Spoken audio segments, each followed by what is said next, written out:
जिस पति पत्नी का तलाक का जो केस है पिछले 2 सालों से कोर्ट में चल रहा होता है, अचानक से वही जब कोरोना काल आया तो कोरोना में दोनों दिल्ली से बिहार आ रहे होते हैं पैदल, और साथ में दोनों को 120 किलोमीटर साथ चलना पड़ता है, एक ही साथ, वो भी पैदल। जब दोनों साथ में चलते हैं तो फिर गजब होता है। नमस्कार, प्रणाम, मैं दीपक कुमार यादव। कहानी के इस नए एपिसोड में आप सभी का बहुत बहुत स्वागत है। वीडियो को थोड़ा सा लाइक कर दीजिए ताकि ये वीडियो और लोगों तक पहुंच जाए। और अभी तक अगर आपने हमारे इस चैनल को सब्सक्राइब नहीं किया है तो प्लीज़ हमारे चैनल को सब्सक्राइब कर दीजिए। दोस्तों, यह कहानी है बिहार का। रागनी और मंजय दोनों की शादी लगभग 6 साल पहले हुई थी। 6 साल पहले जब हुई थी तो रागनी जो थी, चूँकि वो पढ़ी लिखी थी और दिल्ली से पढ़ी थी। दिल्ली से, चूँकि रागनी के जो माता पिता हैं वो दिल्ली में रहते थे, तो इसकी जो पूरी जो पढ़ाई हुई थी तो दिल्ली से ही हुई थी। लेकिन चूँकि अब माता पिता अब घर आ चुके थे, बिहार आ चुके थे, क्योंकि रागनी का जो बड़ा भाई था उसका टीचर में जॉब लग गया था बिहार में। तो बिहार में जब उसका जॉब लग गया था तो सारे जो परिवार हैं वो दिल्ली छोड़ देते हैं और फिर बिहार चले जाते हैं। अब क्या होता है कि इधर रागनी जो है, रागनी की शादी मंजय से होता है। और मंजय चूँकि ये भी पढ़ा लिखा है लेकिन कोई जॉब नहीं कर रहा होता है और जॉब की तैयारी नहीं कर रहा होता है, बल्कि अपना एक दुकान खोल के दुकान चलाता है, जो किराना स्टोर होता है। बहुत बढ़िया से इसका किराना स्टोर जो है वो चल रहा होता है। मानिए कि जितना कोई नौकरी में कोई कमाएगा, जो टीचर हैं वो 40,000 50,000 का महीना कमाएगा, इतना इसको किराना के दुकान से कमाई हो जाता था। अब क्या होता है कि रागनी जो है, चूँकि ये पढ़ाई कर ही रही थी, इसका पढ़ाई जा रही था और एग्ज़ाम ये दे ही रही थी। कोई भी जब भी कोई कंपटीशन ऐसा आता है तो ये एग्ज़ाम देती है। चूँकि ये बीएड कर रखी थी तो इसका भी जो प्रथम लक्ष्य था वो यही था कि टीचर में इसको जॉब हो जाए, क्योंकि इसके घर में ऑलरेडी इसका जो भाई है उसको टीचर में जॉब हो गया था। तो बिहार में चूँकि वो फॉर्म भरती है लेकिन बिहार में वो एग्ज़ाम जो है निकाल नहीं पाती। लेकिन जब दिल्ली में वही वैकेंसी आता है तो दिल्ली में जब वो फॉर्म भरती है तो वो निकाल लेती है, पास कर जाती है परीक्षा। जब पास कर जाती है परीक्षा तो इसको अब चूँकि अब दिल्ली जाना है, क्योंकि नौकरी तो दिल्ली में ही रह के करनी पड़ेगी। तो आखिर वहाँ रहा कैसे जाए, किसके साथ रहा जाए। और इसका जो पति मंजय है वो बिहार में, मतलब इसके ससुराल में, गांव में दुकान कर रखा है। दुकान बहुत अच्छा चल रहा है। आखिर क्या किया जाए। 1-2 महीना वहाँ रहती है रूम लेके, लेकिन फिर उसको लगता है कि यहाँ अकेले रहना ठीक बात नहीं है। फिर जब वो आती है घर पे तो पति पे, मतलब मंजय को कहती है कि ऐसा है कि यहाँ आप दुकान बंद कर दीजिए और दिल्ली में ही चलते हैं, वहीं आप दुकान ही खोल लीजिएगा, क्योंकि बहुत सारा दुकान है और यहाँ से वहाँ ज़्यादा भी मुनाफा होगा। और चूँकि इस बात का तो टेंशन मंजय को भी होता है कि आखिर रागनी जो है अकेले कैसे दिल्ली में रहेगी। इसकी पत्नी है, एक दूसरे में बहुत प्रेम है और जॉब हो गया है, नौकरी हो गया है, मास्टरनी हो गई है, तो बहुत खुशी की बात है। तो ये सब सोच के मंजय भी डिसाइड करता है कि ये ठीक रहेगा कि हम लोग दिल्ली में ही वहाँ जाएं। अब क्या होता है कि मंजय जो है यहाँ का जो दुकान है उसको बेच देता है। अच्छा खासा पैसा मिलता है, जाता है और फिर वहाँ जाके एक फ्लैट ले लेता है और फिर इस हिसाब से लेता है कि अंदर घर भी है और बाहर जो है वो दुकान भी है। तो इसका दुकान वहाँ खोल देता है, दुकान इसका वहाँ चलने लगता है। लेकिन शुरू था तो ठीक से वहाँ नहीं चल पा रहा था। उतना ही बस पैसा होता था कि बस घर का जो खर्ची है वो चल जाए। चूँकि रागनी जो थी टीचर हो चुकी थी, टीचर इसका तनख्वाह जो है वो आ रहा था। तो स्वाभाविक सा बात है कि अब एक जो व्यक्ति है जो अब दुकान चला रहा है, दुकान से 2 रुपया कमा रहा है, ठीक से अभी आमदनी भी नहीं हो रहा है, और उधर जो इसकी पत्नी है जो टीचर हो चुकी है, तो अब पहले वाला रिलेशन ये खोजेगा तो संभव नहीं है, क्योंकि अब उसके पास भी समय की अभाव है। तो नॉर्मल तो चलता है, किसी प्रकार का कोई समस्या नहीं है, कुछ दिन चलता है। लेकिन अब आ जाता है कि स्कूल जो है रागनी का वो मॉर्निंग हो जाता है। अब सुबह इसको बहुत सवेरे ही स्कूल, लगभग 6 साढ़े 6 बजे स्कूल इसको जाना पड़ता है रागनी को। अब इसके लिए समस्या हो जाता है कि आखिर खाना इतना सवेरे उठ के कौन बनाएगा। रागनी के लिए समस्या हो गया था। और इधर मंजय को भी दुकान पे सवेरे जाना था।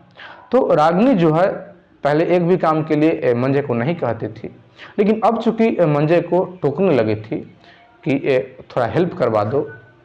मंजय अगर कुछ बात को ढिलियाता था तो रागनी यह भी कह देती थी कि मैं भी काम कर रही हूँ, मैं भी कोई बैठी नहीं हूँ, मैं भी ड्यूटी करती हूँ, जॉब करती हूँ। अब मंजू को ऐसा लगने लगा था कि शायद ये मुझ पर अब धौंस जमा रही है या कुछ अब दिखा रही है, जो अब ये जॉब में हो गई है, सरकारी नौकरी कर रहे हैं, तो ये मुझे कुछ दिखा रही है, ऐसा मंजू को लगता है। और रागिनी का भी थोड़ा स्वभाव में कुछ चेंजिंग आया था। वो जिस प्रकार से मंजू को पहले सम्मान देती थी, उस सम्मान में थोड़ा सा कमी आया था उधर से भी। अब यही कारण है कि धीरे धीरे कभी कभी दोनों में तू मैं होने लगता है।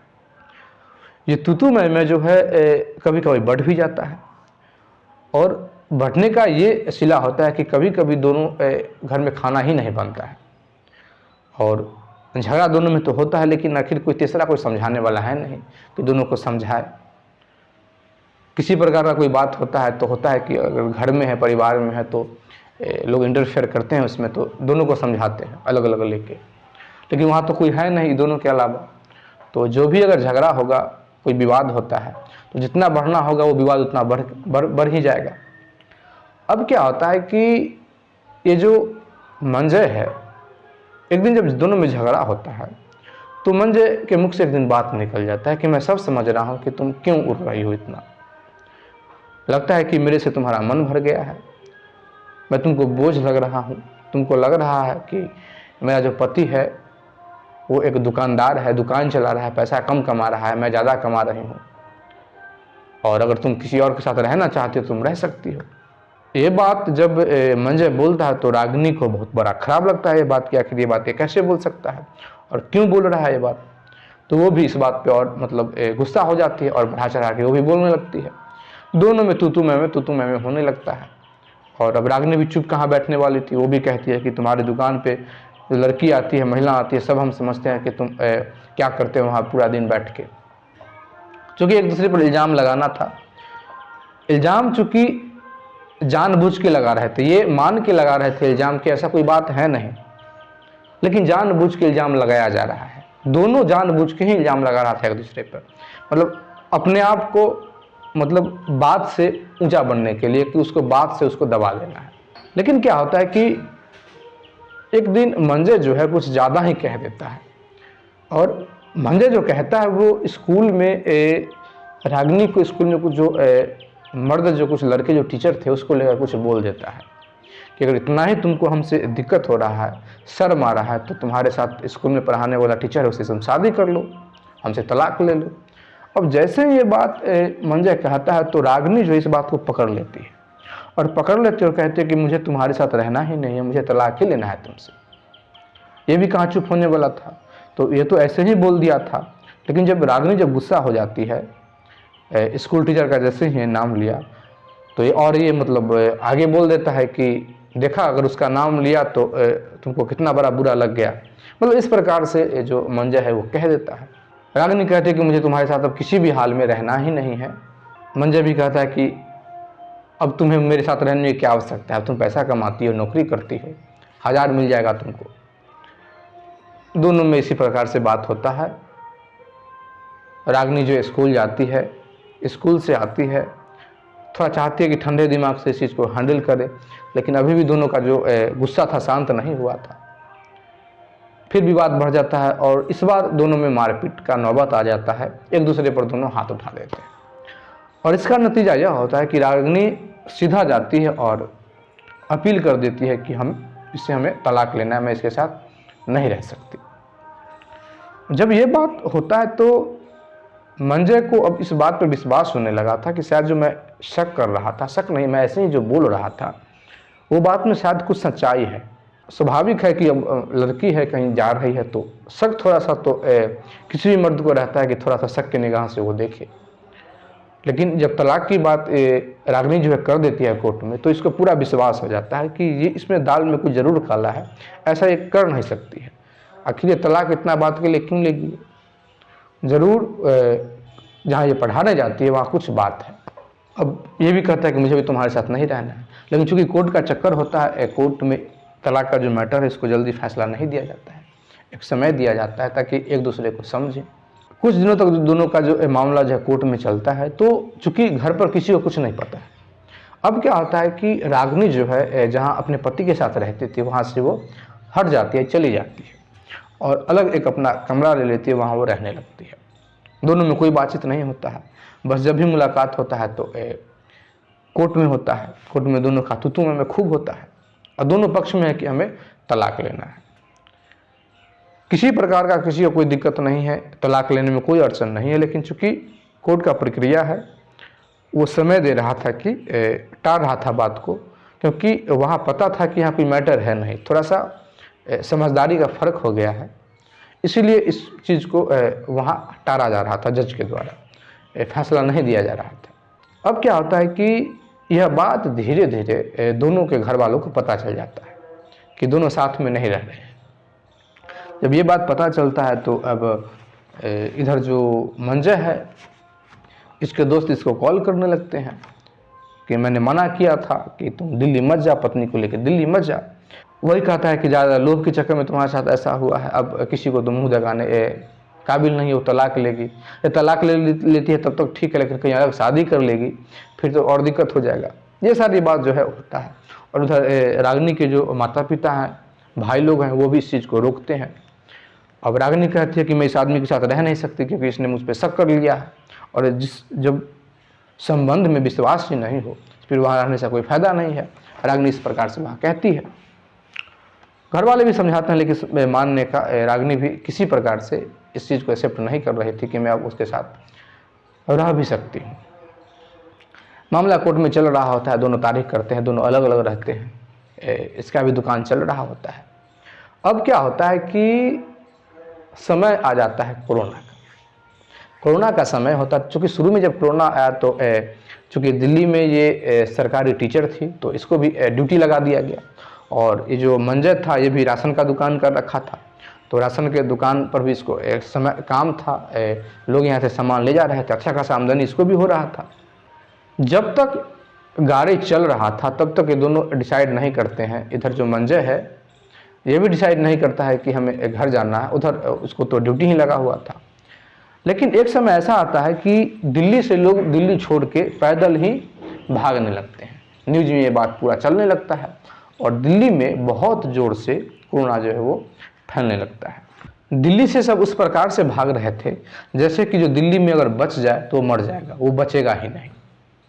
तो इसीलिए मंजय का मन तब बनता है जब इसको लगता है कि अब यहाँ अगर हम रहते हैं तो हम बच नहीं पाएंगे, इतना तेज़ से यहाँ कोरोना फैल रहा है। और सारा जो लोग हैं, बाहर के जो लोग हैं, दूसरे जगह का जो दिल्ली में रह रहे हैं, वो दिल्ली छोड़ के जा रहे हैं। जो भी साधन मिलता है उस साधन में बैठ के जा रहे हैं, और अब तो साधन में मिलना बंद हो गया, लोग पैदल ही भाग रहे हैं। इसके पास भी कोई रास्ता नहीं मिलता, एकाएक ये दुकान बंद करता है और जहाँ से गाड़ी मिलता था वहाँ चला जाता है। जब वहाँ जाता है तो पता चलता है कि कोई गाड़ी ही नहीं है, सारे लोग पैदल ही जा रहे हैं। ये भी चलता रहता है कि जो भी जहाँ भी कुछ गाड़ी मिलेगा तो हम गाड़ी को पकड़ेंगे। फिर क्या करता है कि एक गाड़ी मिलता है लगभग 40 किलोमीटर इसको छोड़ने के लिए। अधिक पैसा लगता है लेकिन वहाँ उसको छोड़ देता है और उस स्थान पर मंजय को छोड़ देता है जिस स्थान पर भंडारा चल रहा था, और इसलिए वहाँ भंडारा किया जा रहा था ताकि जो लोग पैदल आ रहे थे, अब चूँकि भोजन की व्यवस्था तो उनके साथ है नहीं, तो संस्था के द्वारा ही भोजन का व्यवस्था किया गया था, तो सभी को भोजन कराया जा रहा था। वहाँ लगभग 1000-1500 लोग थे वहाँ। तो वहीं जब भोजन ये मंजय जो करता है और भोजन करके जैसे हाथ धो रहा होता है तो देखता है कि सामने रागिनी जो है आ रही है। रागिनी के पीठ पर एक बैग है, लेकिन वो ठीक से चल नहीं पा रही क्योंकि उसके पैर में फोड़ा पड़ा हुआ है। इसको ऐसा लगा कि शायद बहुत दूर से चल के आ रही है। इसको ऐसा लगा कि शायद ये हो सकता है कि दिल्ली से ही पैदल आ रही होगी, 1-2 दिन पहले से चली होगी। कुछ समय तक रागिनी को ये मंजय देखता है, लेकिन रागिनी इसको नहीं देखती है। तो रागिनी जो अपना बैठती है खाने के लिए, खाती है। जब खा ही रही होती है तो चूंकि ये सामने चला गया था देखने के लिए, तो खाते खाते रागिनी का जो नज़र है मंजय पे पड़ जाता है। जैसे ही मंजय पर पड़ता है तो चूंकि रागिनी को एकाएक ऐसा लगा जो कोई अपना मिल गया है। चूंकि रागिनी जो थी उस सफ़र में बिल्कुल अकेली थी। अब क्या होता है कि रागिनी खाना तो खाती है लेकिन अब मंजय को देखी जा रही है। खाना खा के उठती है, मंजय कुछ दूरी पे है और रागिनी सोच रही है कि उससे हम बात करें कि न करें। अब दोनों में लड़ाई हो चुका है, ईगो का बात है कि अगर हम पहले टोक देते हैं तो हमारा जो ईगो हर्ट हो जाएगा, हमें उसके सामने में झुकना नहीं है। मैटर तो यहाँ कुछ नहीं था दोनों में, बस इतना था कि कौन झुकता है, झुकना नहीं है, बस झुकने का फर्क था यहाँ। और अभी भी जो रागिनी है झुकने का तैयार नहीं, और अभी भी जो रागिनी है झुकना नहीं चाह रही, और मंजे भी झुकना नहीं चाह रहा है। दोनों एक दूसरे को देख रहे हैं। क्योंकि सारे जो वहाँ लोग थे उन सभी का प्लान था कि रात में ही यहाँ खाना खाएंगे और यहाँ से निकलेंगे, क्योंकि रात का जो सफ़र है वो बहुत अच्छा सफ़र होगा। ठीक ठाक से रात में सभी जो लोग हैं वो निकल जाएंगे। दिन में धूप होता है। अब क्या होता है कि रागिनी जो है बैग लेती है। रागिनी के पास 2 बैग है, बैग अपना लादी हुई है और धीरे धीरे बढ़ने लगती है। क्योंकि मंजे तो ये सोच रहा था कि यहाँ से भी कोई ऐसा जुगाड़ मिल जाए, कोई वाहन मिल जाए, उस पर हम बैठ के चले जाएंगे। लेकिन रागिनी को जब ये देखता है, रागिनी आ रही है, चल रही है, तो ये भी उसके पीछे पीछे थोड़ा दूर पीछे वो चलता रहता है। अब रागिनी जो है ठीक से चल नहीं पा रही थी, उसके पैर में बहुत फोड़ा हो चुका था, 2 बैग है पीठ पे।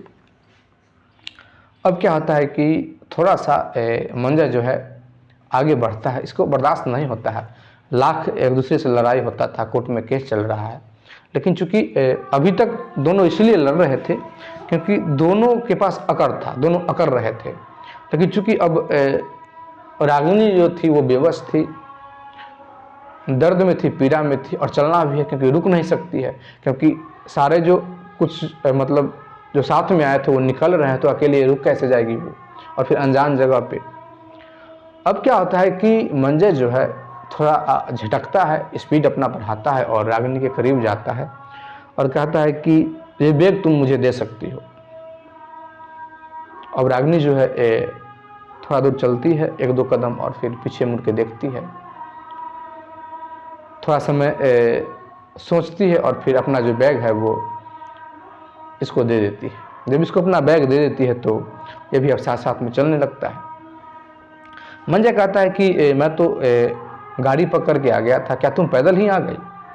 तो रागिनी कहती है कि चूंकि मुझे गाड़ी मिल रहा था, लेकिन चूंकि मुझे अकेले बैठाने के लिए वो था, तो इसीलिए मैं, चूंकि अकेली थी और लड़की हूँ, तो फिर मैं नहीं बैठी। सुरक्षा के दृष्टिकोण से मैं समझी कि सारे लोग जब झुंड में चल रहे हैं तो झुंड में ही चलना बेहतर है, और इसीलिए मैं पैदल ही सबके साथ आ गया। अब क्या होता है कि मंजे जो साथ में चल रहा है कह रहा है कि तुम दवा लगवा लो। रागिनी कहती है कि अब लगवा लेंगे दवा, सोच रहे हैं कि दवा लगवा लें, लेकिन किसी ने मना कर दिया कि दवा लगा लेने से, पट्टी बांध लेने से और चला नहीं जाएगा, पता नहीं आगे कुछ वाहन मिले या न मिले, पता ना पूरा जो सफ़र है हमें पैदल ही चलना पड़े। अब जो मंजा है वो कहता है कि चलो कोई नहीं, दवा लगवा लेते हैं, अगर कुछ भी आगे मिलता है तो हम दवा लगवा लेते हैं। चूँकि पैदल का सफ़र था तो कुछ जो सेवादार थे, जो सेवा करने वाले थे, और संस्था की तरफ से दवाई का व्यवस्था सड़क पे किया गया था, तो वो कुछ लोग पट्टी बंधवा रहे थे वहाँ। तो रागिनी भी वहाँ जाती है और रागिनी को लेके ये जो मंज है जाता है और पैर में पट्टी बंधवा देता है। पट्टी बंधवाता है तो कुछ समय तक जो है रागिनी जो है बहुत अच्छे से चलती है। चूँकि आगे थोड़ा सा पानी था, बारिश हुआ होगा कभी 1-2 दिन पहले, तो पानी जमा हुआ था, तो सारे लोग जो थे वो ऐसे ही छड़प के जा रहे थे, कुछ लोग भींग के जा रहे थे पानी में, मतलब पैर जो उसका भींग रहा था, पूरा लगभग 1-1.5 फीट पानी था। अब क्या होता है कि रागिनी के पैर में जो है पट्टी बंधा हुआ है, अब वो जाए तो कैसे जाए। वो रागिनी जाके वहाँ रुक जाती है, इधर उधर देखने लगती है, अपने पैर पर देखने लगती है। क्योंकि वहाँ कुछ जो कपल थे, कुछ जो आदमी था जो अपने छोटे छोटे बच्चों को भी या अपनी पत्नी को भी गोद में उठा के पार करा रहे थे। ज़्यादा दूर नहीं था, 15-20 फीट में ही पानी था। अब मंजे भी वहाँ खड़ा हो जाता है, रागिनी को देख रहा होता है। मंजे का भी मन है कि इसको हम गोद में उठाएं और पार करा दें, लेकिन चूंकि उसके अंदर में हेजिटेशन था कि आखिर हम कैसे करा दें पार। लेकिन कुछ समय सोचने के बाद दोनों एक दूसरे को देख के मुस्कुराते हैं और फिर मंजे जो है अपने पत्नी को, मतलब रागिनी को गोद में उठा लेता है और फिर पार करा देता है। जब पार करा देता है, चूँकि रागिनी अब चलने में बिल्कुल ही असमर्थ थी, पहले तो चल रही थी, लेकिन अब होता है कि जब भी कोई सहारा मिल जाता है तो पीड़ा जो है और बढ़ जाता है। सहारा मिलने के बाद शरीर जो है वो झेल नहीं पाता है। अगर आपको तकलीफ़ है, अगर आपको लगेगा कि हम यहाँ रुक सकते हैं, तकलीफ़ हमारी कम हो सकती है, तो फिर शरीर जो है आपका वो तकलीफ़ झेलने के लिए मना कर देता है। तो चूँकि इसको तकलीफ़ होने लगा था, चलने का नाम नहीं ले रही थी, मंजा कहता है कि कोई नहीं, ऐसा करते हैं कि हम लोग कहीं आगे कुछ जगह होगा तो वहाँ हम रुकेंगे। अब रागिनी कह रहे कि मैं एक कदम भी नहीं चल पाऊंगी। मंजा देखता है कि गजब बात है भाई, इसको पट्टी हम बंधवा दिए, ऐसे तो अकेली चलती है। लेकिन कोई नहीं, चलो।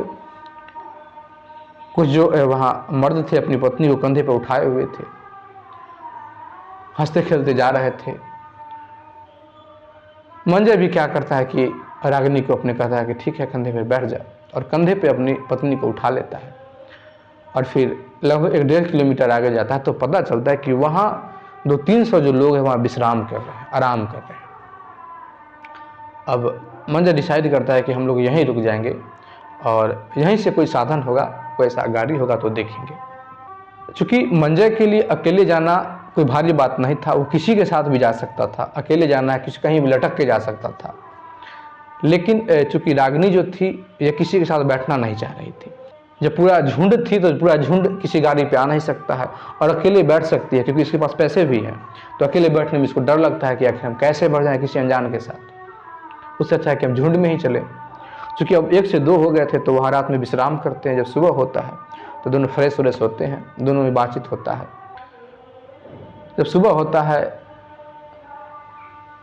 मंजा कहता है कि हम कोई गाड़ी देखते हैं। अब क्या होता है कि उसका एक दिमाग खनकता है।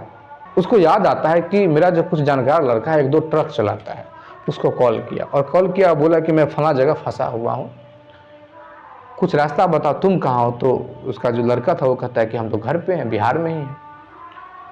तो फिर मंजा कहता है कि तुम्हारे संपर्क में जो अपना जो कोई खास है, विश्वसनीय जो व्यक्ति कोई है, जो ड्राइवर है, जो अभी अगर सड़क में है तो उसको कहो। अब वो लड़का है वो कहता है ठीक है, मैं बात करता हूँ। फिर जितना भी उसके सर्किट में ड्राइवर था सभी से बात करता है। तो पता चलता है कि अभी 1 घंटा पहले ही उस रास्ते से एक जो ड्राइवर वो निकला है, क्रॉस किया है, और जगह है उसमें वो बैठा सकता है। अब ये बात जो है इसको मंजा को कहता है। तो मंजा कहता है कि ठीक है, मैं उसको कहो थोड़ा देर वहाँ रुकने के लिए, मैं उसको वहाँ पैसा दे दूँगा। 1 घंटा चूँकि ज़्यादा का सफ़र था, दूर का सफ़र था, ट्रक बहुत ज़्यादा दूर निकल चुका था और पैदल इसके लिए जाना संभव नहीं था। फिर उस ड्राइवर से बात करता है और वो ड्राइवर कहता है कि मैं तो जहाँ आप हैं वहाँ से हम लोग 15-16 किलोमीटर आगे निकल चुके हैं। तो फिर ये कहता है कि आप थोड़ा अगर टर्न ले सकते हैं, लौटा सकते हैं तो थोड़ा रिटर्न आ जाइए और हम आपको डबल पैसा देंगे, जितना आपका वहाँ समय का भी हर्जाना भी देंगे। और फिर वो ट्रक ड्राइवर कहता है कि नहीं कोई बात नहीं, अपना अपना इसी दिन काम आता है। और फिर चूँकि जिस लड़के के माध्यम से कहा गया था वो कहा कि चूँकि आप उनके जानकार हैं तो फिर आपसे हम पैसा नहीं ले सकते हैं। और फिर वो ट्रक को रिटर्न करता है और दोनों पति पत्नी को बैठाता है। दोनों पति पत्नी को बैठाता है तो अब चूँकि ट्रक चल रहा है, एक ड्राइवर एक खलासी है, दोनों पीछे बैठे हुए बातचीत चलने लगता है। और संजोग से जब दोनों में बातचीत होता है तो बातचीत होते होते होते होते आपका घर कहाँ है, आपका घर कहाँ है, तो पता चलता है कि बहुत दूर से ये दोनों भी मतलब कई रिलेशन को क्रॉस करते हुए ये दोनों भी एक रिलेशन में ठहर जाते हैं। मंजा और फिर ये जो ट्रक का जो ड्राइवर है दोनों रिलेशन में ठहर जाता है। फिर तो और अपनापन हो गया।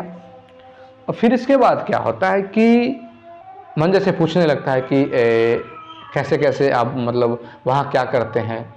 तो मंजा बता देता है पूरा बात कि ऐसा ऐसा बात है, यहाँ ये मिली है, ऐसा ऐसा पूरा जो बात है मंजा बता देता है। जब ट्रक ड्राइवर ये बात सुनता है तो ट्रक ड्राइवर बहुत समझाता है, रागिनी को भी समझाता है और मंजा को भी समझाता है कि देखिए पति पत्नी में छोटा छोटा जो चीज़ है वो होते रहता है और पति पत्नी में ईगो नहीं आना चाहिए, मतलब अकड़ नहीं होनी चाहिए कि वो झुके तो वो झुके, क्योंकि जो झुकता नहीं है वो टूट जाता है।